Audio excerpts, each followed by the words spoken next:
तुम्हाला माहिती आहे का की महाकुंभ मेळा का साजरा केला जातो? त्यामागील रहस्य काय आहे? आता पहा, समुद्रमंथन तर तुम्हाला माहीतच असेल, जे देवता आणि असुर यांच्यामध्ये झाले होते.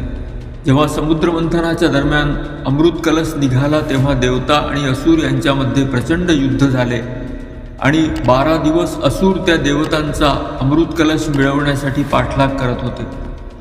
याच दरम्यान कलशातून पृथ्वीच्या 4 ठिकाणी अमृताचे थेंब पडले आणि ती ठिकाणे होती उज्जैन, नाशिक, हरिद्वार आणि प्रयागराज. त्यापासून या 4 ठिकाणी महाकुंभासाठी भव्य आयोजन केले जाते.